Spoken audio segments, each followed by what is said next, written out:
Hello, everybody. Hope everybody's doing all right tonight. Come on in. We are going to continue our series on Sebastian Rogers, as always. Um, Hello, Brenda Joe. Good to see you. Made it home, huh? I've been sitting here eating cookies that you made. Too lazy to get up and make myself anything to eat. uh, so, how's everybody doing tonight? Random, hello. Good to see you. Welcome in.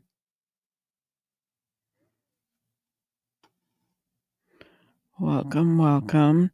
I was checking for updates and doesn't look like there's anything. I did kind of want to share a little piece about the wildfires though in California. Oh, that's awful, guys.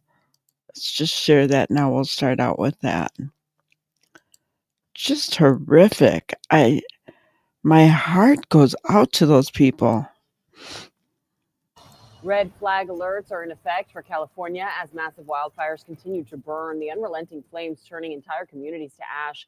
And the hellscape has now reached Hollywood after yet another fire broke out overnight. And a live look from the West Coast right now. You can see it is just a thick, dark cloud covering most of Los Angeles County here.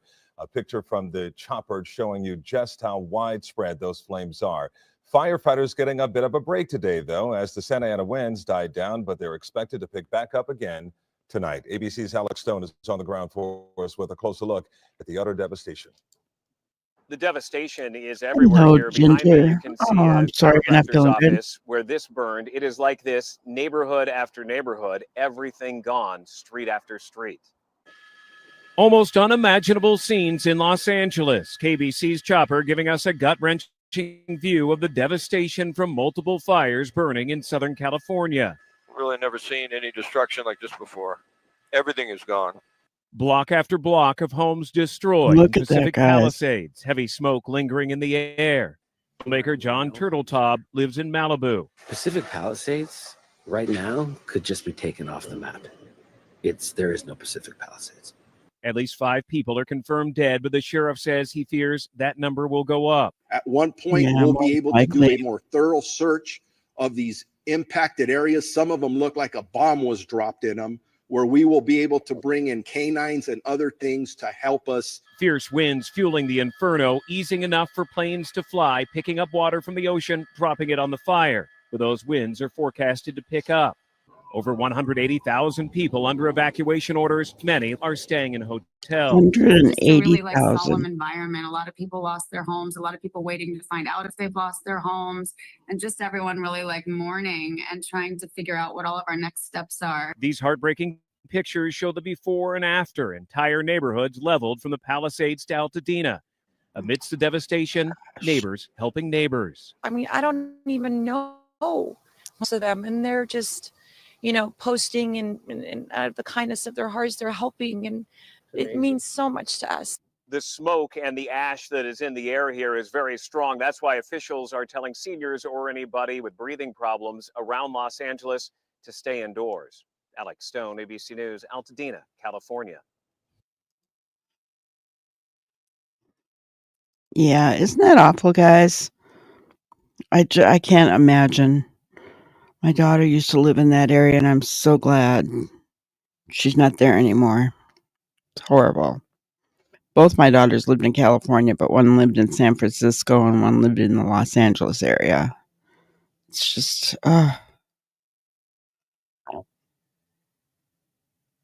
someone's flying a drone preventing the aircraft from dropping water. Oh, and it's bad enough that, their water supply, it wasn't working right. It wasn't working properly. So that's horrible. Just, yeah. So random. Well, let me know what the context was, because I'm not sure. There is a Chris from the mob crew, but it depends on what what was the context of the conversation or the statement that Hong made. I guess I must have missed that. I didn't see that. Be happy to find out for you, but I just need to know more. So tonight, I just kind of wanted to show that 2-minute clip of the wildfires so that we just kind of keep our minds, our thoughts, and our prayers, with everybody. And yes, I know some of them are Hollywood people, whatever. But it's still devastating. It is still devastating. Um, when my daughter was single and she was living in Nashville, she was living in an apartment complex, and it was not a cheap apartment complex by any means, right? There was a electrical short. I think in the bathroom or something. And she had purchased a home and she was in the process of moving. So she had moved some things over to the other house and she was cleaning the other house and she left her dog in the apartment with, the rest of her stuff because she was only going to be gone just a couple hours, right? And her dog passed away from the fire and just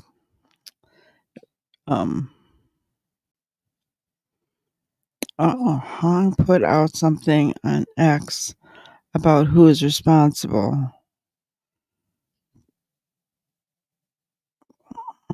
TB, CB, and another Chris. Was it under Hong or was it? Let me look. Now you got me wondering.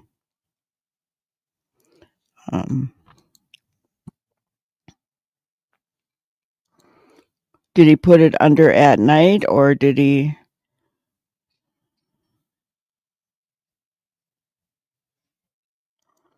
Let me see here. No, I see the dirty toilet.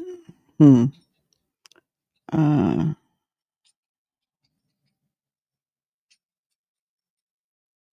see. I'm just reading here, guys. I guess I could just share it while we're doing it, right? We'll figure it out together. All right, so here's Hong's. I don't know if you guys knew about that one. Kind of gross, really sick.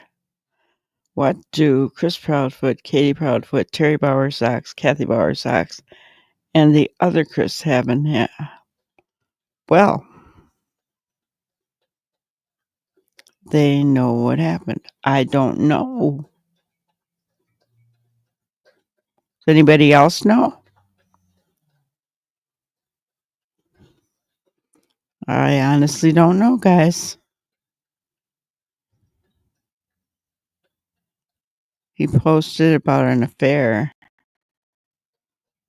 Oh, yeah, about swinging. I mean, we kind of heard that. I don't know if it's true or not, but Hong likes to just lay it all out.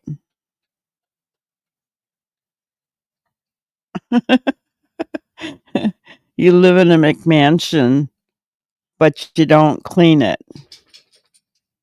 Ugh.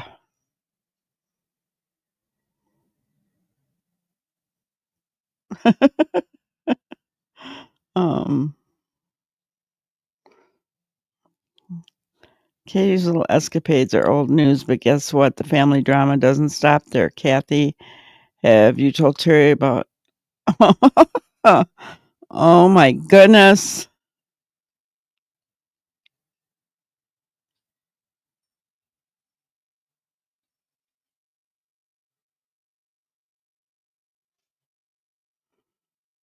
Oh.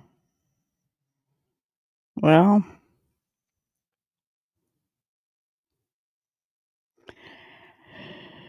I don't know. I mean, I don't think there's any evidence of that kind of stuff, so I can't honestly answer that for you, Random. I don't know who the other Chris is. Yeah, enough to make you sick, right, Ginger? Oh, she's not denied it either, as far as I'm aware. I know. He is pretty funny and to the point. And you gotta wonder sometimes, what does he know, you know? Here, I wanted to show you the one comment that he made. I did see this one earlier. We've scoured more than 10 states on this mission.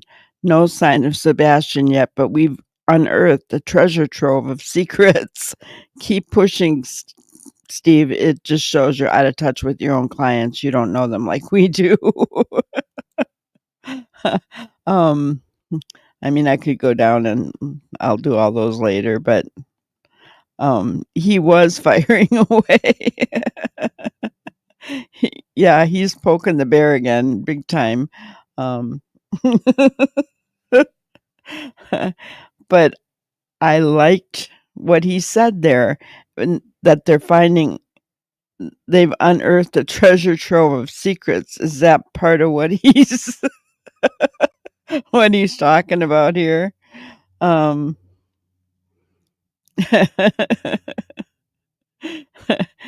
know, treasure trove of secrets. Yeah, they wonder. Think about all the tips that have come in, guys. um, yeah, I can't even imagine, right? But so maybe that's part of what he's addressing is the secrets. Honestly, the PI, he needs to go away. Private investigator is supposed to be just that, guys. Private. Lacey, come by mama. You behave. She's over by the soap again, Brenda. All right. My dog loves to get into my soap. So yeah. I don't, I can't even imagine what, because Hong and Nick are both employees of At Night Media. So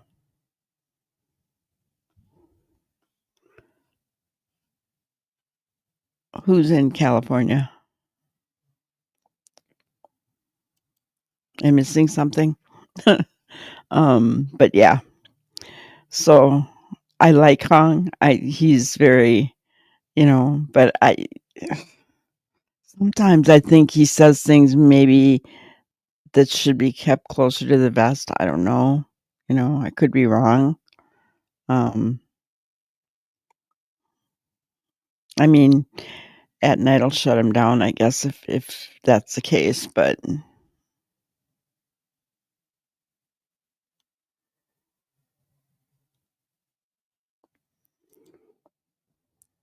oh, he's in California playing fireman. Ah, gotcha. I just heard a bunch of crazy court information for one of the YouTube creators. No good news if they're friends with CP. I was catching on to something like that earlier. I don't know what it was about.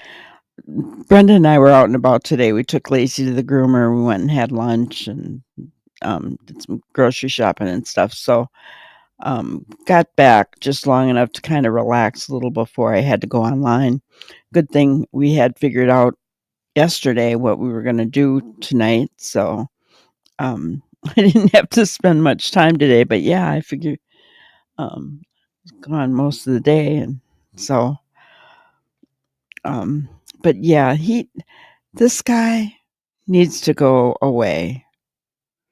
If he really is working for the Proud Feet, then he needs to be what he's licensed to be, private. He needs to stop going on Twitter and spouting off.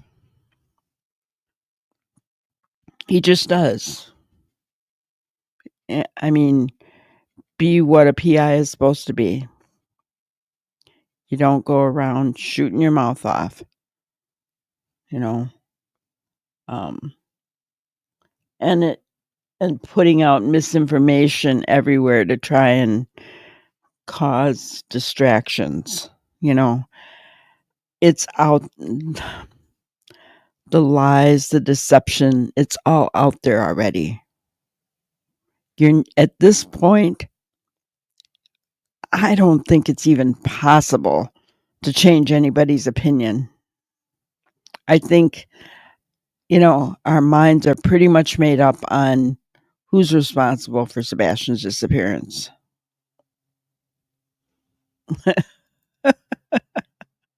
Oh, scary. Yeah, I don't think Hong is worried.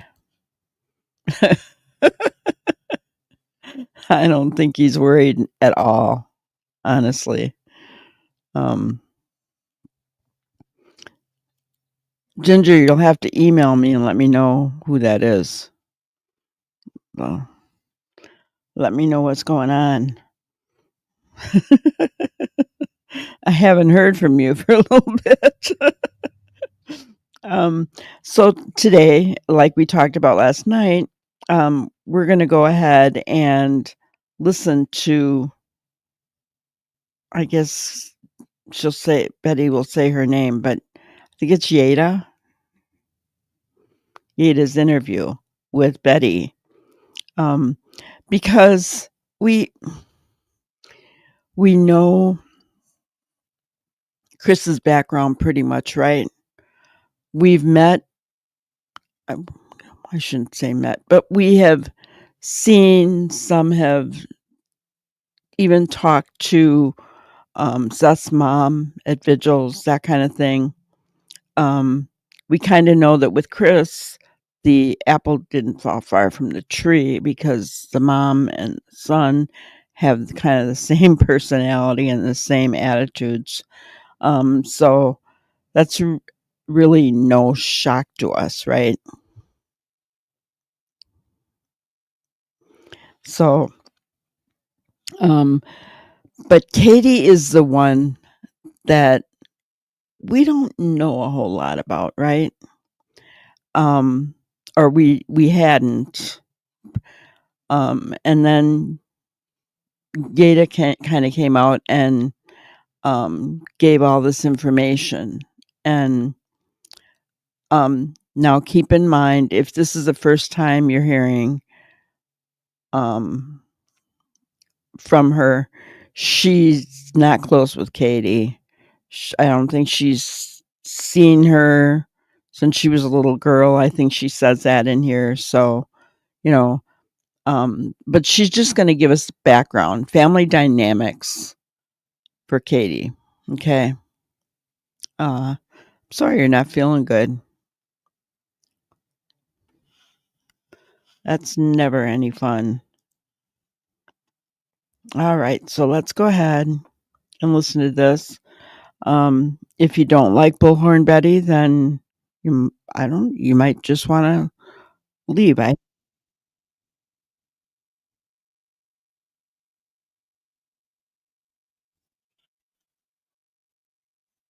For being here. Hopefully we get a little bit out of this, and we'll chat about it after we're done with the interview. Well, hello, my dear. How are you doing? Hi, Betty. I'm fine. Wonderful, wonderful. So I just want to tell you thank you. I know that this is very hard for you. And I just want you to kind of introduce yourself to everybody, if you don't mind. So I did a post. My name is Yada. I am part of Katie's Rosenbaum family, a very large family. Yes, I am her biological mom's cousin. And from the beginning, when I found out Sebastian was missing, I have been watching this crazy carnival. And it has been so upsetting. Yeah, The I echo can is only on imagine Betty's how end. upsetting something like this, especially everything you've heard, can be. Explain. So you did explain, you're the cousin to her mother. Yes. And what prompted you to make that post? I know that you've been a good contributor in the chat, and I know you've been kind of keeping a low profile, and I personally know there's been a few things that have upset you, but this particular post it seemed a little deeper. What prompted you to make the post? And I'm just going to read it in just a moment after you answer this question. Well, like I said, I've been watching this from the very beginning. And interview after interview, the stories kept changing. And I got an email. No, a private message from a couple of my cousins after a picture was posted, and a lot of horrible things were being said about our family. And I will defend my family to death. Right. But then I kept seeing the story change, and my heart just kept sinking every time I heard it. Changing. And I didn't want to believe that there was any capability of that happening. Hold on just a second. I think we're having some echoing. Is it? Well, that's okay. I just fixed it. They said that it fixed. Sorry about that. Go ahead. And every time the story changed, my heart would sink. And I was in a lot of Facebook groups, and anytime I would go and chat, I would see these comments. And I would ask, what makes you say that? Or, well, tell me why you're saying that. And anytime I had something different to say, I even had one gentleman, I say gentleman, and I'm going to say that politely because I am not here for any hate, tell me, do not ever come to Hendersonville. Don't ever come to Tennessee. And I asked him, why do you say that? And he's like, trust me.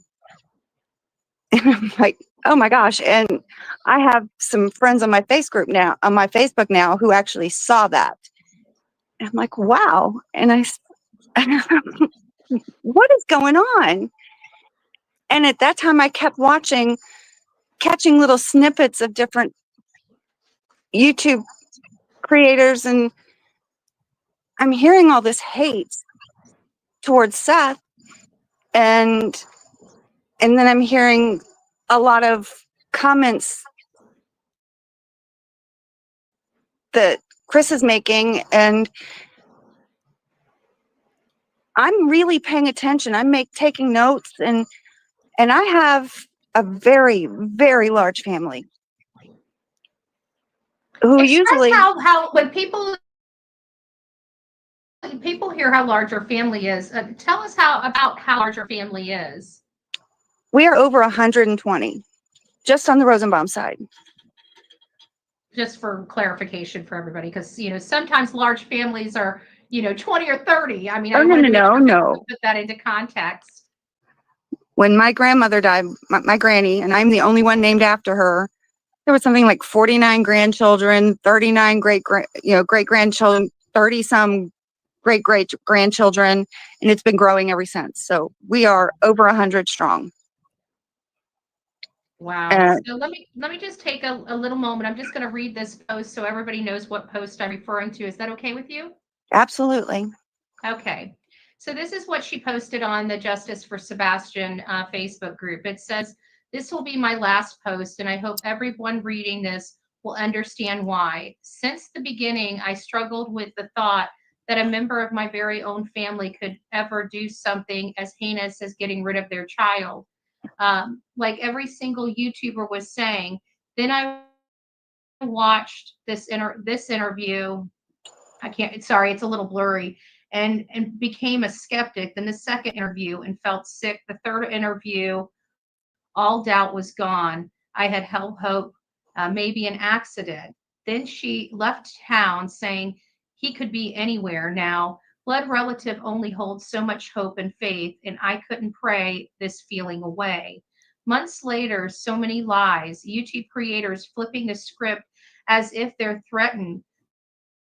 No way, I thought. They never wanted a single vigil. They never went to a single vigil, couldn't find time for searches, lied on a Sumner County custody position, fully cleared by LE and in no danger or threat.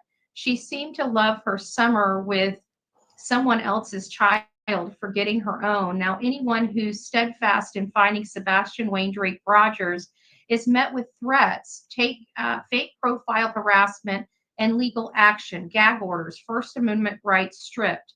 Every day I truly feel like I wanted to apologize, but every day I wanted to scream at every state and federal representative for the state of Tennessee and ask them, can you not see what's happening in this county? What mother steals her missing child's name out of the mouth of people who want him found? Why is nothing being done about the threats to the people searching? Then I want to ask my extended family, why are you all so quiet? Do you think this is okay? I don't. If you did nothing wrong, prove us wrong. Let people search without fear, hang flyers without getting police called on them, and show his name and picture. Stop spending your time and money in court on No, lawyers Jackie. silencing people over lies. Let people help bring him home. Otherwise, tell us what happened." That was pretty emotional. I cried for days before I wrote that. And That was pretty emotional. And your family has been, for the most part, silenced. And Betty's right. Katie's family has been quiet until Yeda. And Yeda's now been in, I've seen her in chats and things like that. It took a lot of strength for her to come and write that, to go against her blood, which you can tell that family is very important to her. If they're counting all the kids, the grandkids, the great grandkids, the great family means a lot.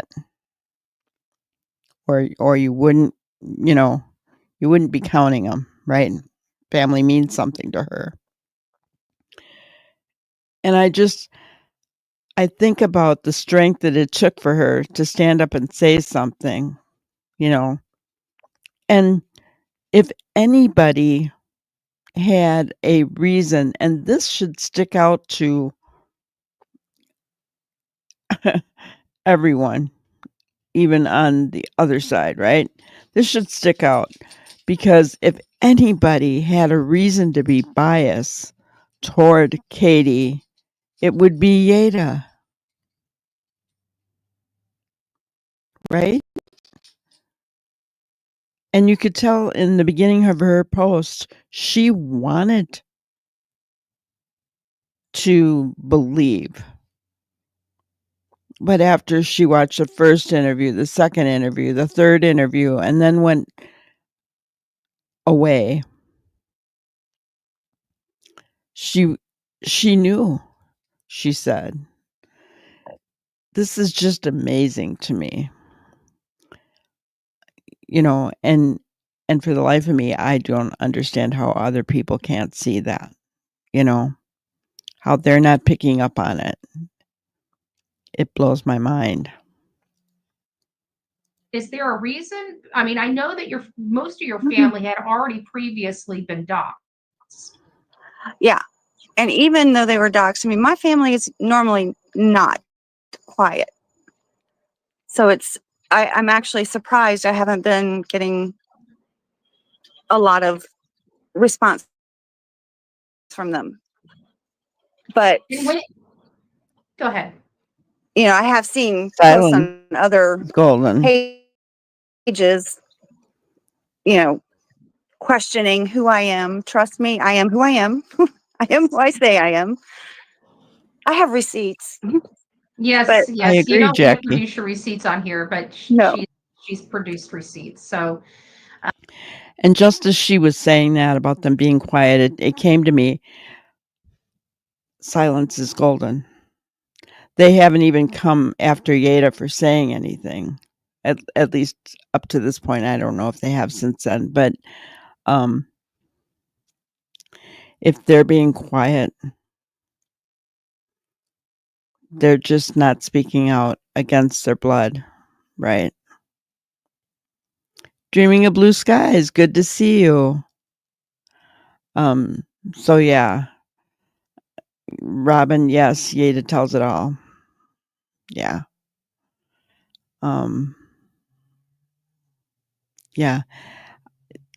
Silence speaks louder than words. and just for clarification, so everybody knows, you haven't really seen Katie in a while, correct? I have not seen her since her grandfather, my Uncle Don, died. And that was in 2015. And I heard, go ahead. I did get to meet sweet Sebastian then. Aw. And I did hear that was her favorite uncle. Can you give me a little? That was her favorite grandfather. That was her grandfather, not uncle.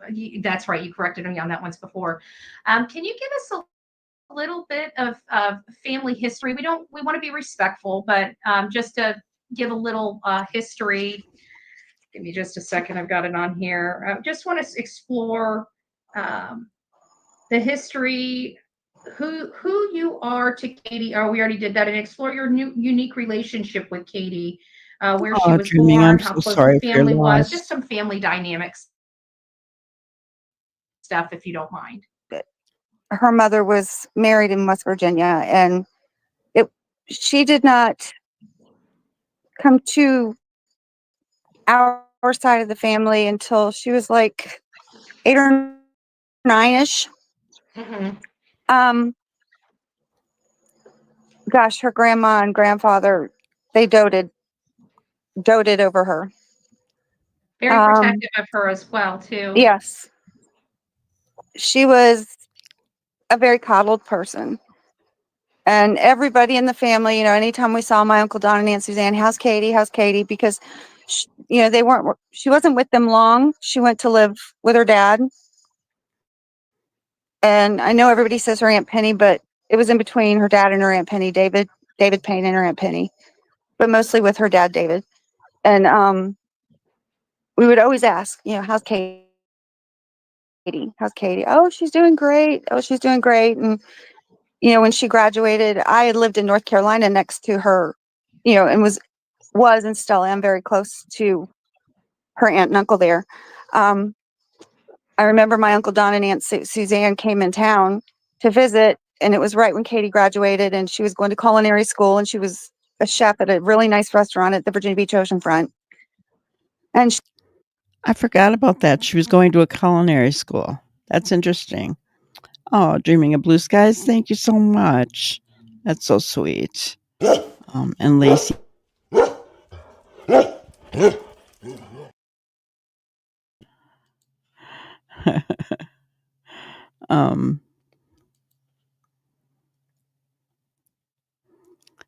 Yeah, deaths are never easy. I'm so sorry for your loss.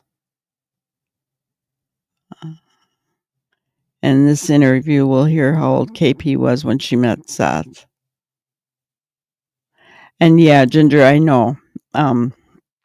Somebody asked him about it, right? Somebody asked him about Yeda, and he said, well, she has nothing to do with Katie. Katie, yeah, it was kind of mean. And Brock, hello, hello. Welcome in. We appreciate you.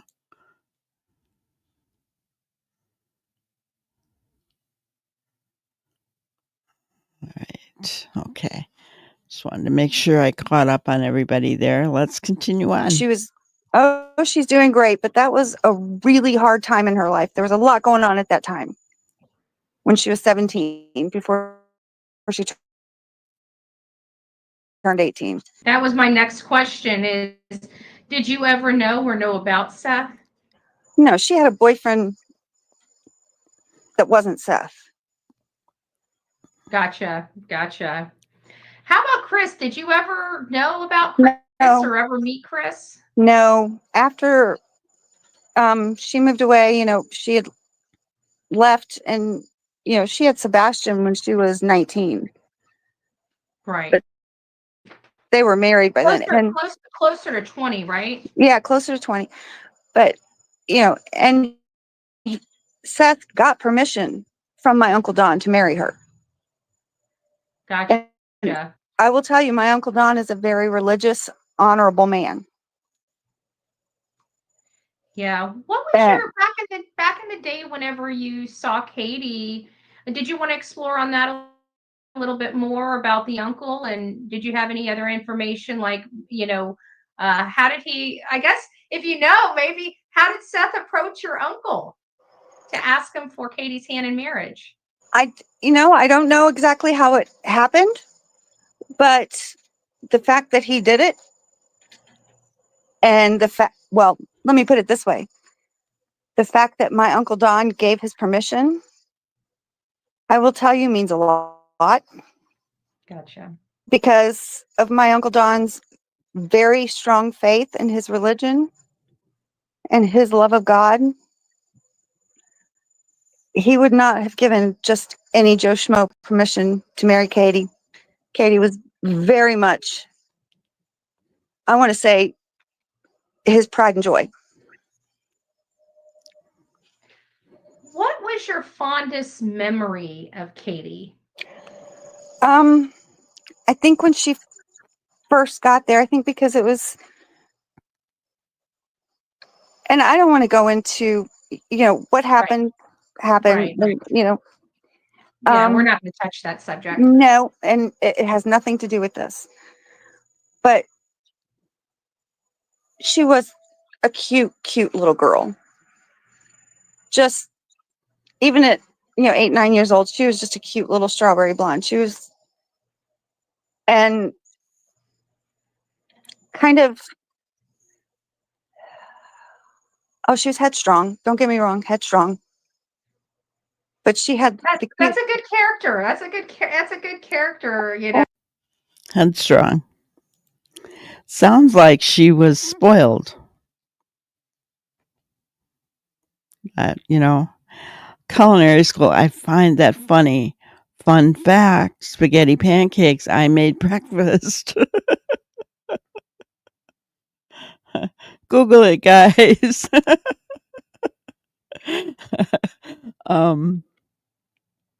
And I don't, did she cook that much? I mean, seemed like, everybody was talking about her and Chris being seen out eating all the time when everybody else was out searching for Sebastian, right? Seemed like they go out to eat quite a bit. Yeah, that does show a lot of respect. And I have respect for Seth. He asked if he could marry her, So all the garbage about what they're trying to say about Seth is total baloney. I could say something else, and I won't. KP did say she left her mom when she was 2 years old. Yeah. Yes. I agree. We're all hoping for that, Anne. Big time. That's why we're looking into these things, and that's why tonight I thought we'd look into Katie's dynamics, right? So just before I paused it, Gata had said she was headstrong. And Betty said, well, that's a good character trait to have. Possibly, but maybe not so much when she's little. Right? I mean, you don't want to see a child who's headstrong. Do you?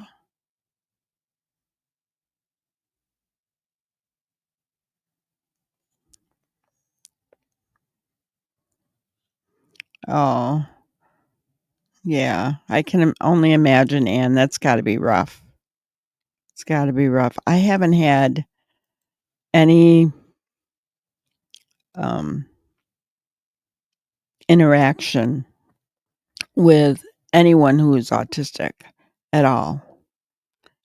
So I have nothing to base that on, except my heart, feels for people who go through this stuff. And, so my daughter has ADHD. She was a little holy terror, kind of still is. But there's never a boring moment. I can tell you that there's never a boring moment. And yeah, so that's about the closest I come to any kind of that I have ever been with any kind of challenge, because I look at those things as challenges, right? They're challenges that you have to meet, and yeah, love them through it, right? All right, let's continue on. Now, in a person, I personally like headstrong people at times. Sometimes It's a Rosenbaum trait. I will tell you that much. Gotcha. 8 out of 10 of them headstrong, but she was just the cutest thing, even for an 8-9-year-old. She was spoiled. I don't think there was ever anything she asked for that she didn't get, and knew how to get it. Mm-hmm. But we would, like I said, we would get updates and stuff, and occasionally, Aunt Suzanne or somebody would say, well, she wants this, and we'll make sure she gets it. But no, they couldn't say no. Right. It was, everybody you would catch people say, oh, poor Katie. Oh my goodness, guys. So that says a lot right there. I mean, I said seemed like she was spoiled before Yada even actually said it. And just because of the way that she talked about how Dawn doted on her. If she was used to getting her way, children like that learn how to manipulate then. Oh, I don't even think they consciously know they're doing it, right? But it's almost like a learned behavior. If I throw a temper tantrum, I'm going to get this, right? Oh, if I cry, I'm going to get this. They're going to let me have this. And yeah, they were compensating for her loss, right? So I have compassion that, she didn't have her mom, right?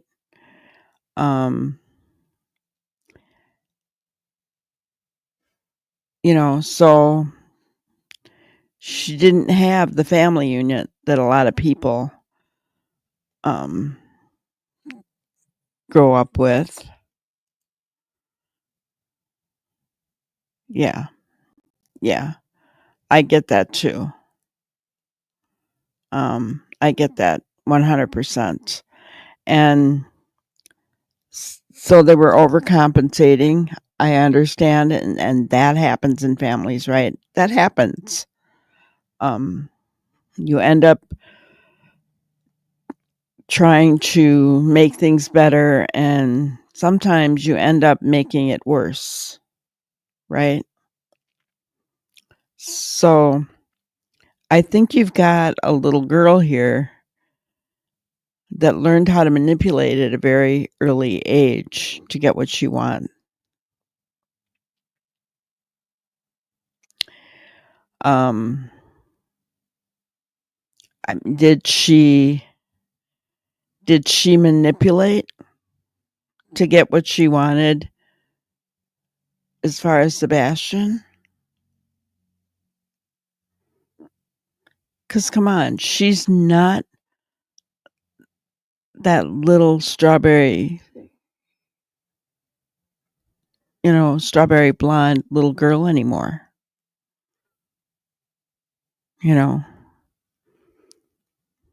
She's not that little cute thing anymore. She's not. I would hope that she grew up and realized, oh, there's a lot of other prettier women out there than me.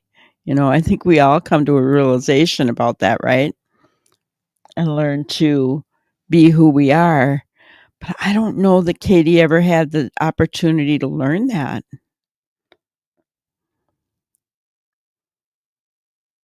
She married Seth when she was pretty young. Well, I say young, but I was younger than her when I got married.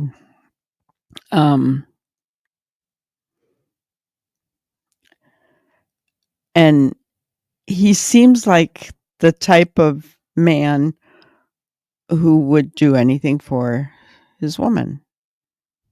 I could be wrong, but he seems like he would do that. He would be that way. Up to a point. Because I think everyone has their point. Everyone has their breaking point. And I think up to a point, he seems like he, would be a very good husband. I don't know. Let's continue on. But she knew it. She always, as she got older, she knew what she wanted, and she wasn't gonna. She's just gonna do what she wants. Gotcha. And she graduated very well. From what I understand, she was a great cook. But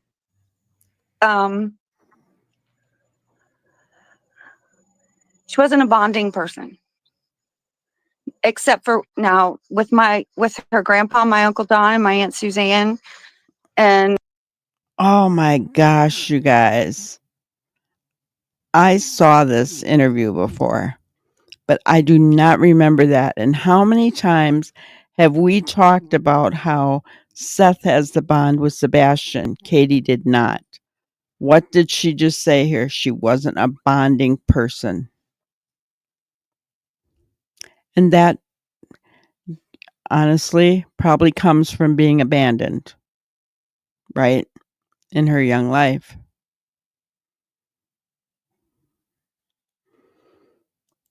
I agree, right? He stayed home to take care of Sebastian so that she could go out into the Navy, be who she wanted to be. I think that's the Army phrase, right? That's not Navy. Hoorah. Nope, that's Marines. Anyway, but she not a bonding person. That is huge, guys. We have said that from the beginning, that Katie did not have a bond with Sebastian. And if she's not a bonding person, more than likely she didn't bond with Seth. More than likely she hasn't really bonded with Chris. You don't see them hug or touch each other. And here I was thinking, well, I think Chris is not a huggy, lovey person anyway, but neither is she. Now we're finding, right? Really interesting. And like her uncle and aunt in North Carolina, and I'm not going to name any names, but she was very close to them. There was a little thing that happened in right about the time her and Seth got married that was going on, another rift in the family, but which is why I never met Seth, because he did not come to my to my Uncle Don's funeral, but they were still married. Gotcha. Is that when she that's when she brought Sebastian, correct? Yes. Yes. Yeah, and what was Sebastian's demeanor meeting new people for the first time? He was a cute little smiley thing, but not the kind that would come up and go to strangers. Mm-hmm. But he knew like my aunt, and he knew Francis, and which kind of shocked me. But so the people that he did know, he would go with them and we would be introduced. And, I was only at that particular day, I was only there for about an hour and a half, 2 hours, but God, he was cute. But there wasn't a lot of mother son kind of, oh, come here, baby. It wasn't that. It was like, but there was a lot of people coming and going. And I think that was a lot of overstimulation. Gotcha. But, I know he hadn't been diagnosed, but you could tell he was bothered. But still the sweetest little by thing. the strange people, by the overwhelming crowd, or both? We're 100 strong. Coming and going. This is in their house in Chesapeake. Coming and going, coming and going, coming and going. That's a lot of people. Yes. Boy, do we know what that's like.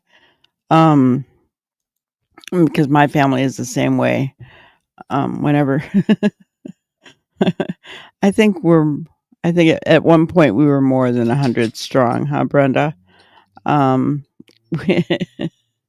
We had, and when we were little, there was a lot of funerals that were going on.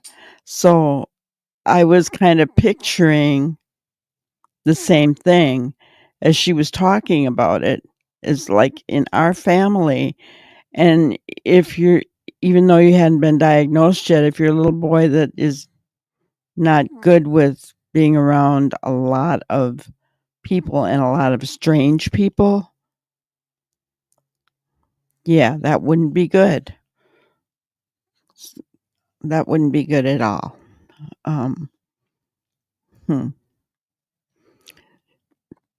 So Sebastian did know Katie's mom. Yeah, I know. I saw that too. And but I've also heard that they're not getting along really well right now. I think it was Justin that said he heard that by a friend of theirs or something. No early attachment, but yeah, no early attachment because Seth was being Mr. Mom, but also if Katie is not a bonding person, it was easy then for her to leave and let Sebastian be taken care of.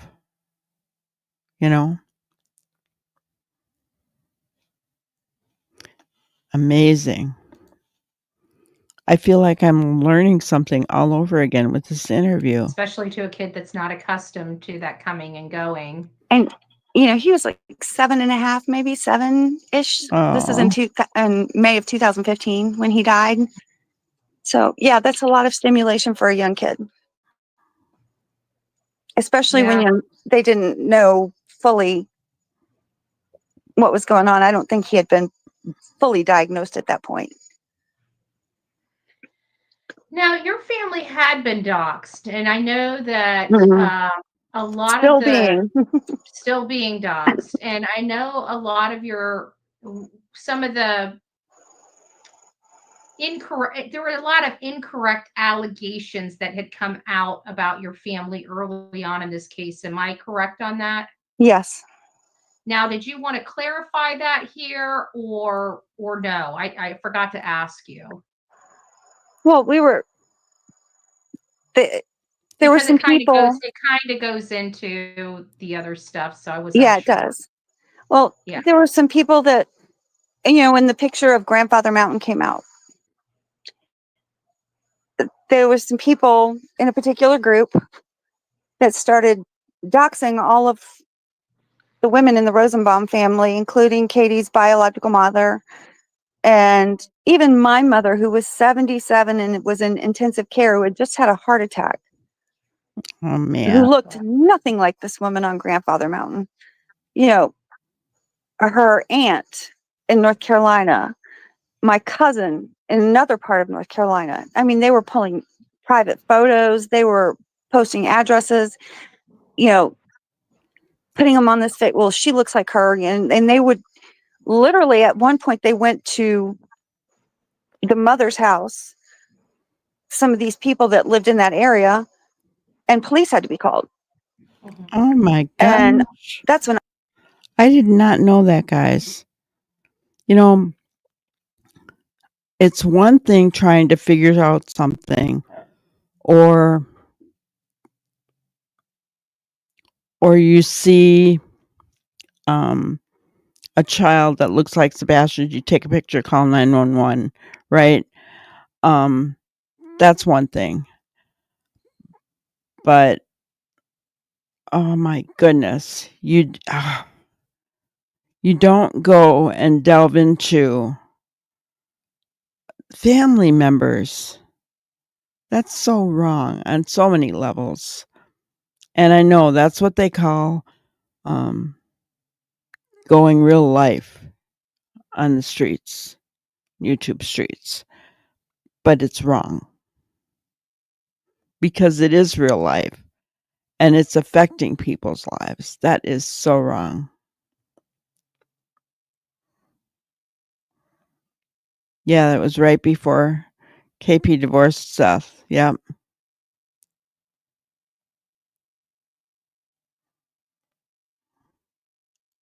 Wow. Yeah. We had huge family reunions every year on the 4th of July. K9.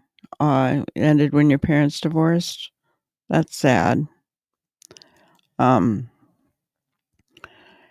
We had them every year, and then it was out at my grandma's house in this little tiny town of 100 people. No running water, no toilets. She had outhouses. She had to, ironically, us kids would fight over who got to pump the water from the well. And yeah, I mean, because my mom had 10 brothers and sisters, right? And in fact, Brenda Joe's and my mom were sisters. So yeah, every year, no matter where the people were, all go to grandma's. And then after that, they went to my mom's house. And now it's just fallen by the wayside, which is really sad, really sad. But yeah, it's sad that ended up stopping when your parents divorced. That's sad because, and that's what I said. I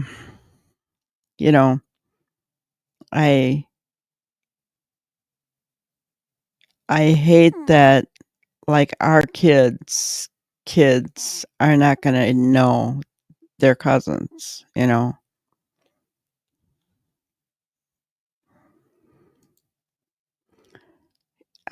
Yeah. I don't even know that we've ever counted them. Brenda, have we ever counted our cousins on our mom's side? I don't know. I think we did try to list them all once. But I don't think we could finish. That's funny. I don't know how many there were. And I got the message, and like I said, I will fight tooth and nail for my family if we are being wronged. And I sent a private message to the administrator and notified them that this was private and not for public dissemination. This is a cease and desist. Look, you can say what you want to on the investigation, but our family has nothing to do with it. What you find out about Chris and Katie or Seth, or if you find anything about Sebastian, help yourself, but stop with this. Absolutely. And after my post, it started all over again. Oh, man. Gotcha. And then, there were rumors. We're going to get into the conversation here in just a moment about, where you were, how, when you learned about the whole situation. But I'm kind of jumping Yeah, ahead there really a little were. bit. Just, I asked you because there were rumors going around that it's possible that Wow. someone in your When I'm family 13, that's is crazy. holding Sebastian either against his will, willingly, but is helping, the mom, hide Sebastian from Seth. Do you know anybody in your family that has Sebastian or is hiding Sebastian in any way? No, I do not. And if I did know, I would be the first to call the FBI or dog. And if I ever caught wind of it, I would be the first to call. Right. Because he needs to be back. But hello, Nancy. Welcome in. This is a video that Betty had recorded, so she's not really here tonight. So I just wanted to make that clear. I didn't want you to think that that she's actually here, but she does look very pretty, doesn't she? Yeah. But now, Francis was one, for a fact Sebastian is not with Francis. Am I correct about that? Or what would you like to say about that? well, I know for a fact he was not there in June. Because there was somebody else there in June and he was not there in June. So, and I do not believe for 1 second. Well, you know what? I do not know for a fact, and I'm not going to say I know for a fact because I don't. Do I think he would be there? No, because Suzanne lives there and she wouldn't be so desperate to find him. Gotcha. And she's been working to try to find information. Yeah. She misses her great grandson. Right.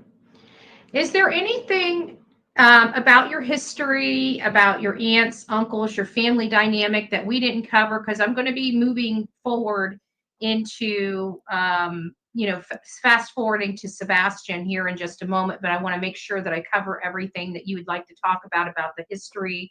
I don't want to pry too much because of the sensitive nature of some of the stuff that you know about. So I just, want to check your comfort level. Well, I know after this conversation, everybody's going to be doing all kinds of searches and everything because I've seen what gets done. Nobody's family is perfect. My family is far from perfect. And search what you want, say what you want. We grew up loving each other. And like all families, you have tiffs, you walk away, you come back, you do your thing. And there are some bad elements in our family. there are some wonderful elements in our family. But no matter what, no matter how distant we are, we will come together if something is wrong. I will say this too, this is the quietest my family has ever been about anything. Wow. Wow.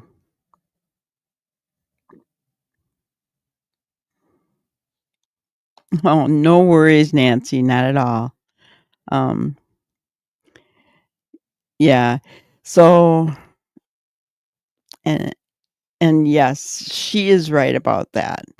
And we were all talking about how big families, right? So, and yes, all you guys that were saying 13, 13, I saw a couple people that said 13, right? I'll bet you there's some kind of story that's negative somewhere in those 13, right? Every family has it because we're not perfect people, right? And when you have that many kids, oh my gosh, 2 was enough. Ye oh, I can't even fathom having that many children. I really can't. I mean, wha you're pregnant constantly. No, thank you. No, no, no, no. There's gonna be some bad. There's gonna be some bad. Yeah, there's gonna be some bad. Somewhere along the line, there's gonna be some bad, no matter what you do. Because we're not perfect people. As hard as we all might try to be, we're not. I don't mean to pry, but why do you think? I can't figure it out. I mean, honestly, when I did that post, I was expecting to get bombarded. You know, what are you doing? Why are you, or even something. Because they agree with her. I've not They know something's wrong. heard a peep. Right. And I know they're on Facebook. I know they're seeing this. Some of them could be in the chat. Right. But my parents have not heard anything. I have not heard anything. And I'm honestly shocked because I am not here to hate anybody.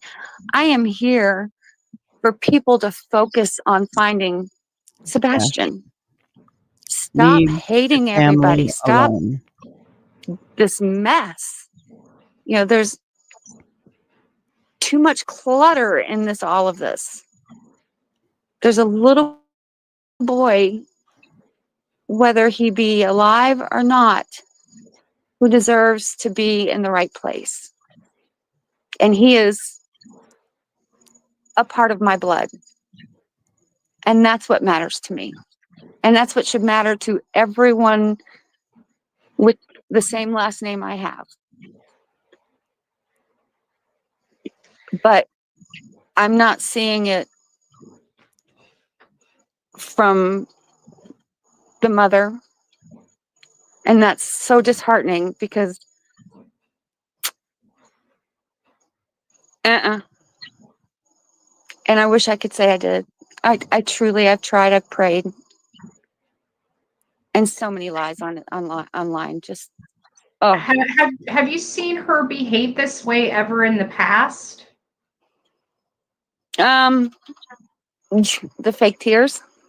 Yeah. Oh.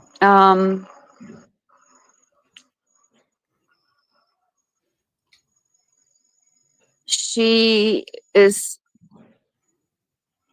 what I see as someone on a mission. Oh no. Get what I want, no matter what. And in my opinion, and that's what I recognize. And oh, guys. So my thought was moonshine. so did we.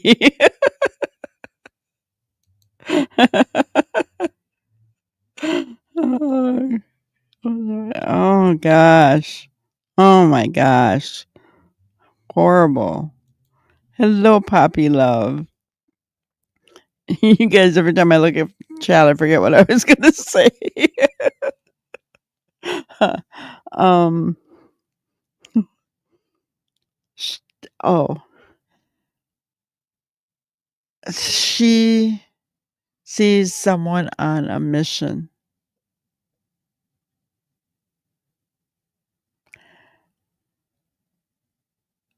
You know, we have talked about how Katie knows what the family's like.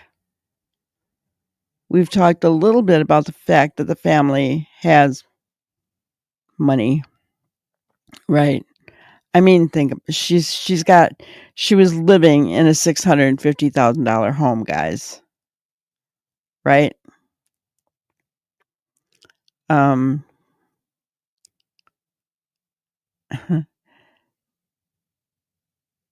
It's always been about that. You know, and if Chris said, if it comes down to me or him, I expect you to choose your son. But right? And she said fake tears. And I went, "Oh, yeah.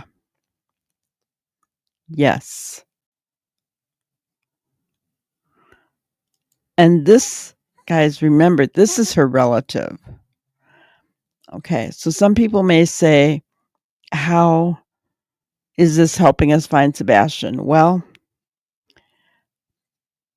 by knowing Katie's traits, it's helping us get a little bit more insight into Katie. I mean, that's what law enforcement does, right? They look at background as well. Now, she is freely offering this information, right?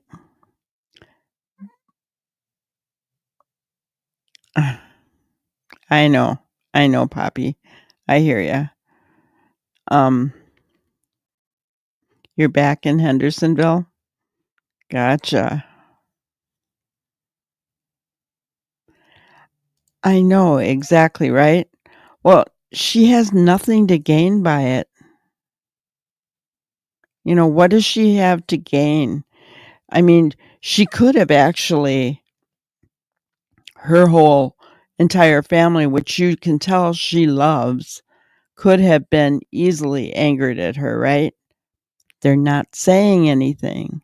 They haven't said a peep to her. She thought she was going to really hear it from them for coming out and saying something. They've not said a word to her. What does that say?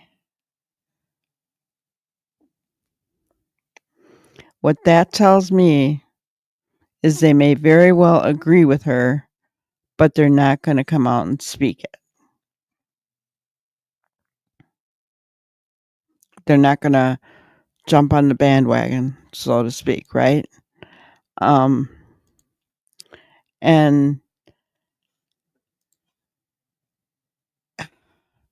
she stated it. Fake tears, guys.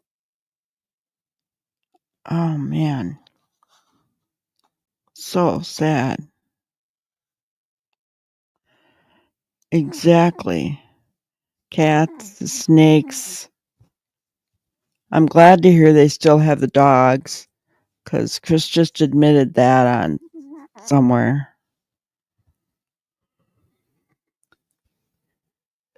Because I was wondering if he got rid of the dogs, but they kept the dogs. So, but I think they kept the dogs because Katie likes the dogs. They slept with her, so. All right, let's continue. And I see hate, which is scary. Oh, wow. And I don't like that. And I can see it.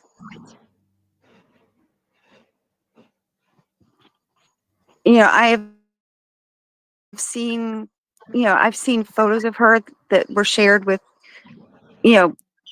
from Don and Suzanne and from aunts and uncles of her, just so happy and just super beautiful. And that's not her. I have to agree because I saw some photos of her that Seth had shown me, and wow, what a night and day difference. That is not her. Yeah. Her name is Yeda, Poppy. Yeda is Katie's Proudfoot's mother's cousin. First cousin.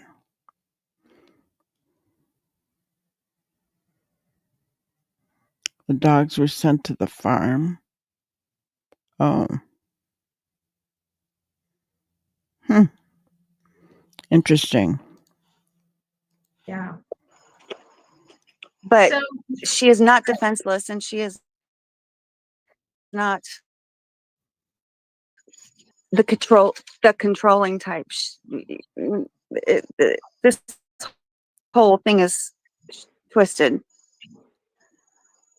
So the facade of her, there's a lot of people that believe that she's kind of this, a battered wife that doesn't No. speak for herself, is kind of, the impression many people have expressed.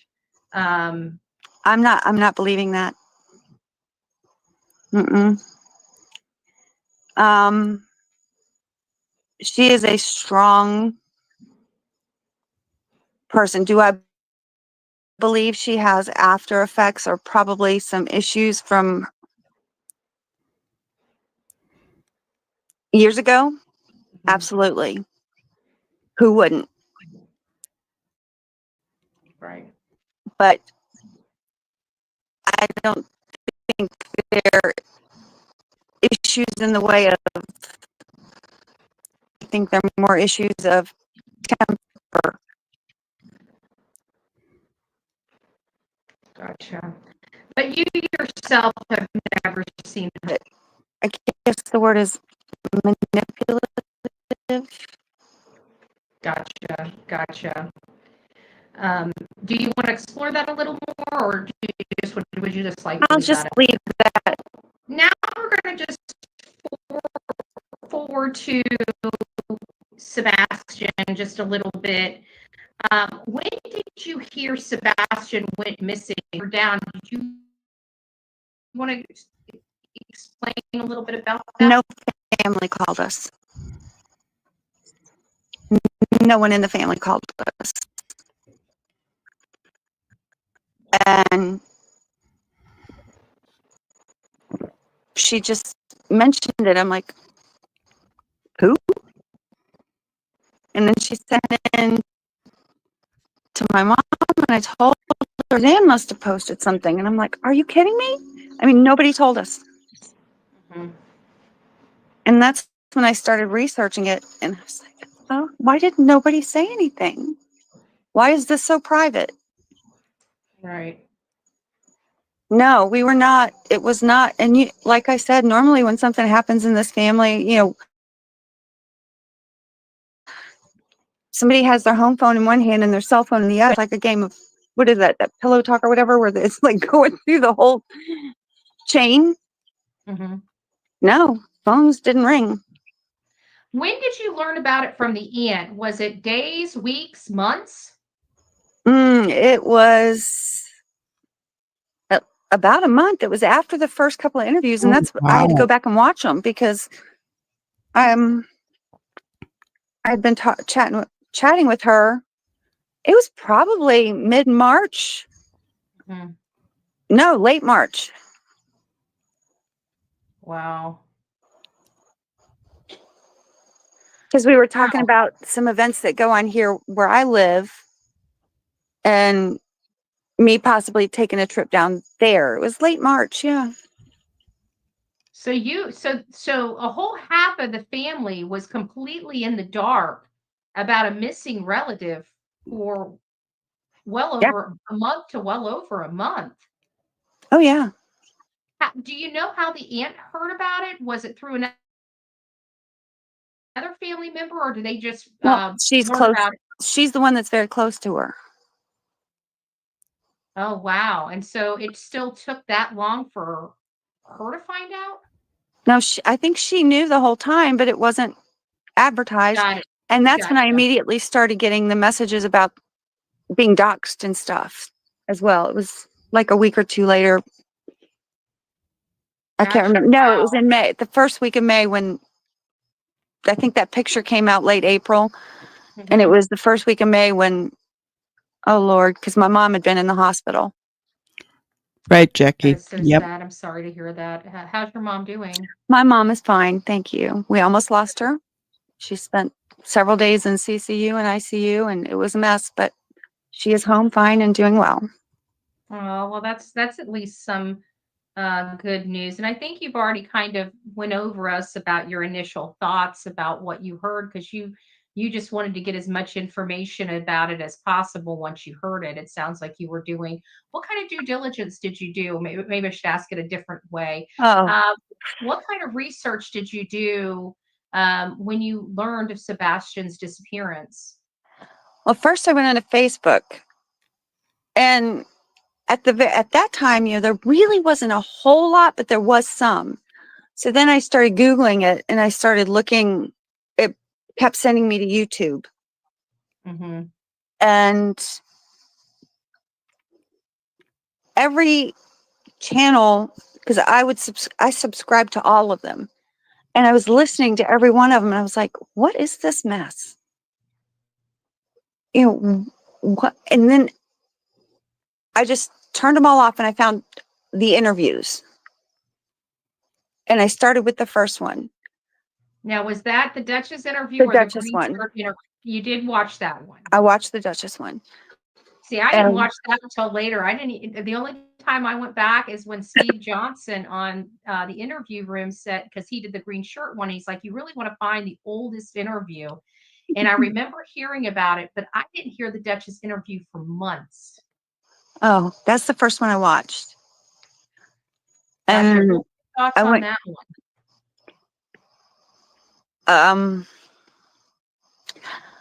my thoughts on all of them, and initially my first thought was, why is he talking so much?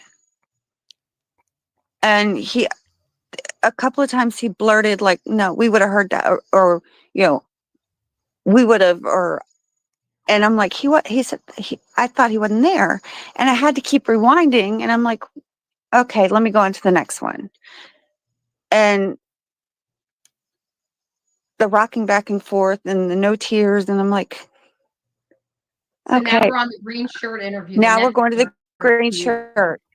And then the That was whole, the first time you got to see her body behavior, her facial expressions, and everything like that. Now go ahead. and also the first change of the chain of events. And I caught that immediately, and I'm like, wait a second. And then I went back to the first, and I'm like, okay, this is a child with a chromosome disorder who's just spent this crazy day, and you go in there to wake him up early, but he's gone to dinner. You're talking about how he doesn't like to be clean. He likes to be clean, or doesn't clean himself or whatever. And he's a 15-year-old boy. You never mentioned a bath. You never mentioned medication. You just told him to go to bed. So you send him to school dirty, and wait, okay, let's go to the next interview. And then So it you changed. caught that too. See, it took me a little while before I realized that. If you notice, I've only started talking about that since I think May or June. Well, I had a son that needed medication, and overstimulation during the day and bathing had to be done at night, because in the morning that was an impossibility. And after a weekend, and especially a day like that, that would be a necessity, because 15-year-old boys sweat a lot and they do not smell pretty. And I don't see him getting up at 6 a.m. in the morning and going That's and not taking a enough time to shower. have breakfast, take a bath, and Right. I mean, boys just don't do that. no, they don't. But I mean, I'm just thinking these things as a mother when my son was 15 who had some issues. And I'm thinking, okay. And in one interview that she had mentioned that when he's not home, the dogs sleep with her. And then that changed completely. And I'm like writing these things down. I'm like, this is not jiving. I'm like, no, I'm not going to believe this. I'm not going there. I refuse. But he still kept controlling everything. Yeah, what made you decide to look into this deeply? Because he was a relative of yours and you just wanted to help? Because I wanted to help. I wanted him found. I wanted him found for my Aunt Suzanne. I wanted him found for Katie. And then so I was digging. I'm like, okay, what can I find out that would help them? So I started with the interviews, like I said. And then the Nancy Grace one, and I'm like, okay, I can't believe this. And my stomach just dropped. I'm like, now I want him found for my Aunt Suzanne and his dad, because this man keeps controlling this whole interview, and it is impossible to keep up with a lie. She's having trouble keeping up with her story, so he's controlling this whole narrative. And then, everything just he would call. I watched one thing where he called, I can't remember what channel it is, and I'm not going to mention any channels, pretending to be Billy Bob Thornton from Sling Blade. And I'm like, what kind of person who's looking for their stepson does that? And then calling, and I heard him on one channel where he said something about, screaming about the PI and threatening Seth's life over something that the PI did not release. It was another channel that released it about Katie's childhood, which I felt was not right. Nobody had any business releasing that. That was her personal childhood, and that just wasn't right. That wasn't nice. It wasn't cool. And how many of us creators would do that right now for, go through these kind of details about a child? I mean, at the end of the day, these things did happen. We're not going to touch on it, but these things did happen to her as a child. And those were, I mean, having some knowledge about, it might help get a history, but the details that were being details should not be released. That was not right. Right. To hold up pictures, and no, that was so wrong. Wow, I missed that part, but yeah, it is a hard case to follow. So let me take a look here. And Poppy, I know, I've seen it. And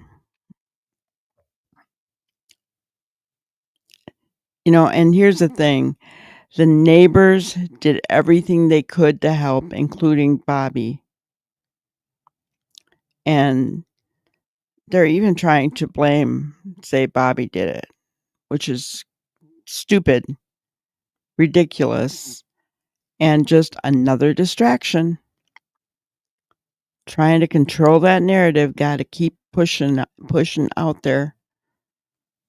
I know. I don't understand why there is hate. It shouldn't be happening.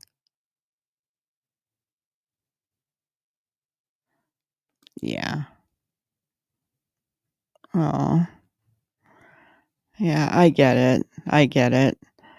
And I will say this. This case has been difficult. It's, K9 said it. It's a hard case to follow, and it's okay to take a break now and again. For a while there, it felt like there was news coming out every single day. And honestly, it got to be draining, right? And now I'm at the point where, what am I going to talk about tonight? Because I'm not going to go on and dox anybody, or it wouldn't even be doxing, because doxing is actually putting somebody's personal information out there. That's what doxing is. But I'm not going to go out there and spew hate toward any of the other creators. It's stupid. In fact, I'm going to show you guys. It's not the grannyism. But I saw a post today that just blew my mind. Oh my gosh. Where are all my screenshots? Okay.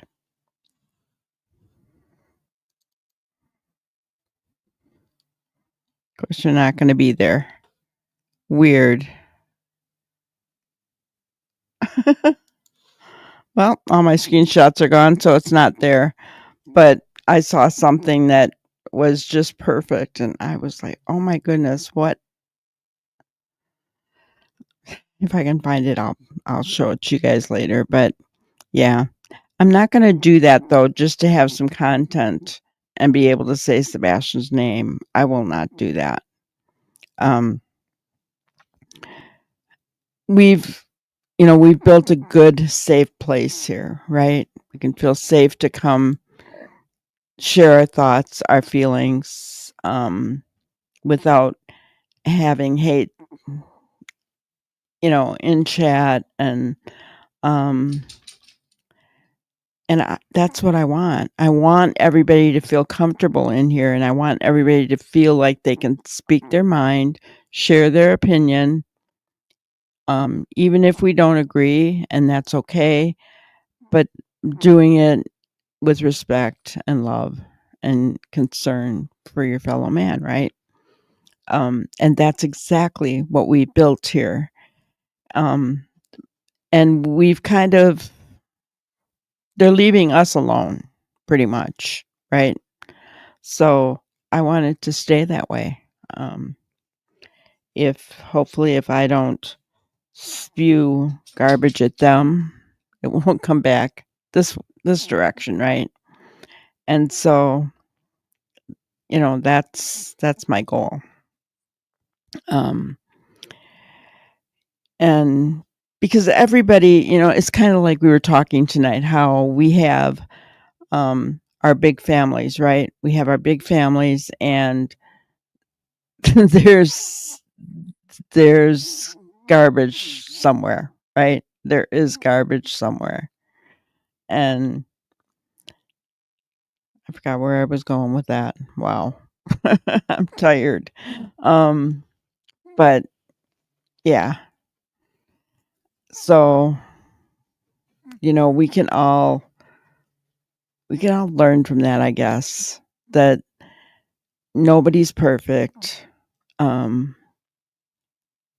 And I guess that's just not the kind of channel that I want, that I've tried so hard to build.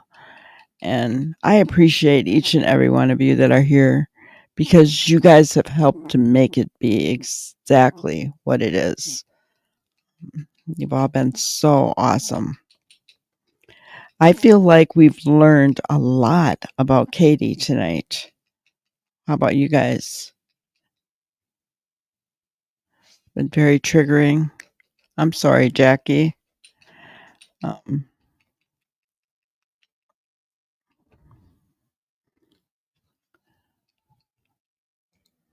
You mean the case as a whole? Yeah. Yes. The laws and the policies in Tennessee. I honestly did not realize what they were when I lived there. But I guess if you follow the law and you don't have a missing child, you're not going to see everything that goes on in Tennessee, right?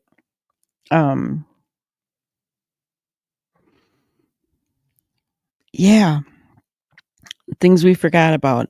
And, Betty said it to her, she said, I think it helps us to understand why Katie does the things she does, right? Her background, and that's kind of what I was wanting to look at tonight, because we've kind of seen where Chris comes from, right? And trust me, we don't want to dig further there. We don't we do not want to go there. Because Miss Bowersox does not like that. And of course, Chris doesn't like anybody talking about mama. So we just leave that alone. And we kind of know, a little bit about Seth, and his mom and that kind of thing. And, but when you're looking at someone, Jackie, but when you're looking at someone who looks to be culpable of this crime, right? She was the last person, as far as we know. Did she plan this?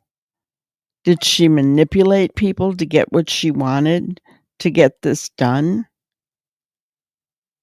Is she manipulating people now? Is she the puppet master behind it all? Think about it, guys. I'm thinking of a marionette puppet, right? With all the strings. Is she?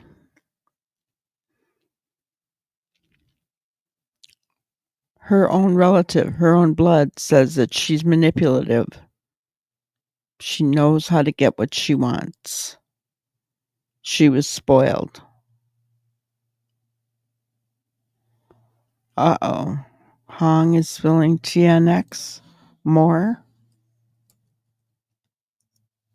Let's go there.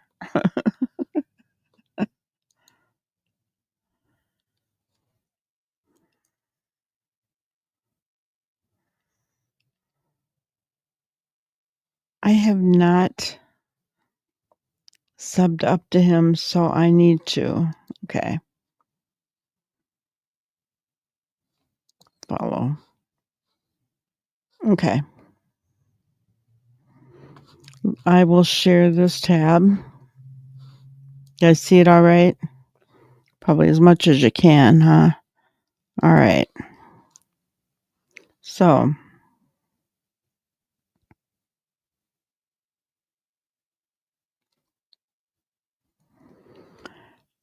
Chris Proudfoot isn't allowed to be near two children. One is his biological child and the other is his stepson. There's a reason behind this restriction. His mother is more furious than him. Why is that, Kathy? Are you living your dream through your son? She desperately wants a child. How far would she go? Ooh.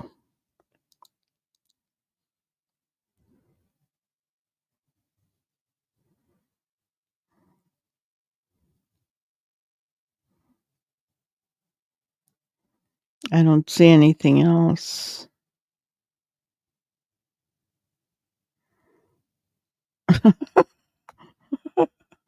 Oh, wow.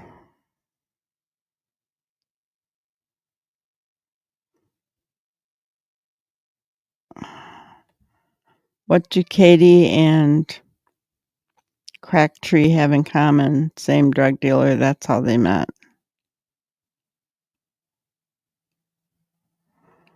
Oh, my goodness.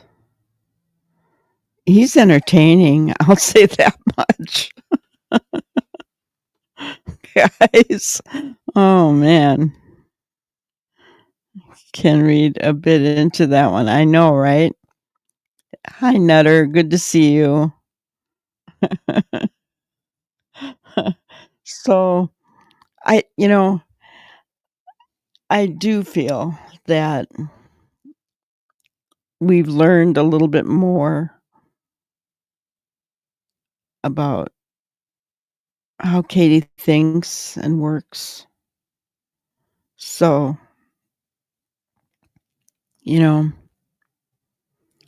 what is she the mastermind?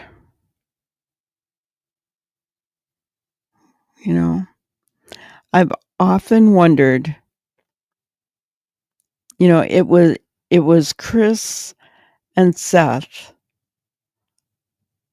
that worked out the whole Sebastian thing, I think, because Katie doesn't like to talk to Seth. Not that Katie didn't know, but Katie doesn't like to talk to him. And I don't think she liked that plan. That's my opinion. I don't think she liked that plan. So did she come up with something else? Did she come up with something else? I mean, I don't know. And here's the other thing. So she was taken away from her mom when she was 8 or 9, but now she's really close with her mom, and her mom was the only one in the family to know that Sebastian was missing. They didn't find out about it for a month.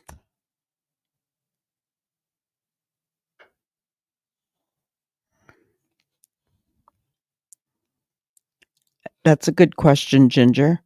Did Sebastian see and hear things that the Proudfoot family didn't want him to share with Seth and others? Right? Yeah, Nutter. I don't think she liked that plan because she hates Seth with a passion. She really does. As much as she tried to say he was a good dad, he'd be on the front row. That was all for show in the beginning, and it was only said once as far as I know. I could be wrong, but it was only said once. She hates him.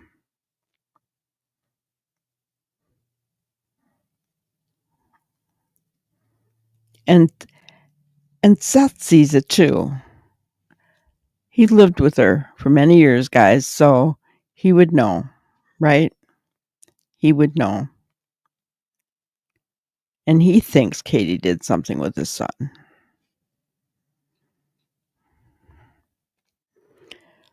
Now all we can do is just hope and pray that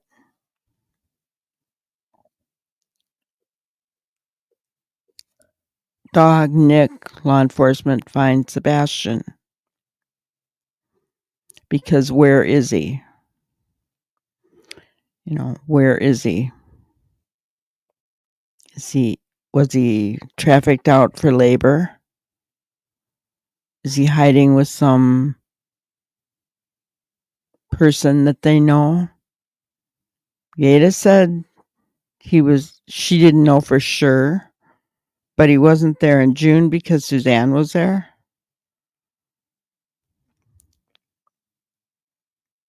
So where is he? Where is he? Did something happen medically to Sebastian? Physically? Some kind of abuse that night? I don't like to go there.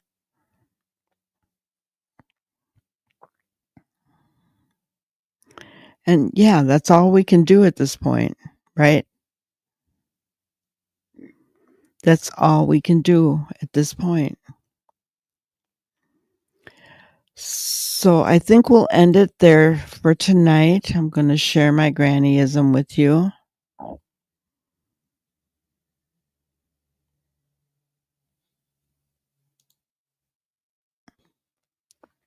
So it says abuse grows from attitudes and values, not feelings, right?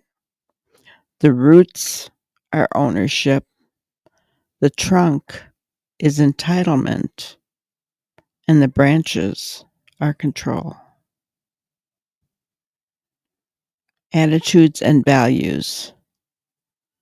I didn't plan it, guys. I just look for quotes and something hits me and that's what I grab. And this kind of goes along with what are Katie's attitudes and values. Her roots are ownership. Trunk is entitlement. She felt entitled, did she not? Branches are the control. So Seth didn't see KP a lot. He said he picked Sebastian up on a Friday when he got off the bus before Katie came home from work. Then he drove him to school on the Monday morning. Yeah. Well, he had him every other weekend. That's pretty normal for joint custody. That's what my ex and I had. Yeah, you can't help but wonder, right? You can't help but wonder. Well, I want to thank you guys for being with me here tonight. Thank you for all your input. I really appreciate it. And we'll see you tomorrow night. Have a wonderful night, everybody. Thank you for watching another episode of Granny's Crime Busters. We really appreciate each and every one of you. Don't forget to subscribe and like and even share the content. You can follow us on any of our other social media platforms at YouTube, Twitter, Instagram, Facebook, and TikTok. We really appreciate you guys, and you can also email us at granniescrimebusters@gmail.com. Thank you so much, and we will see you on the next one. Thanks, guys.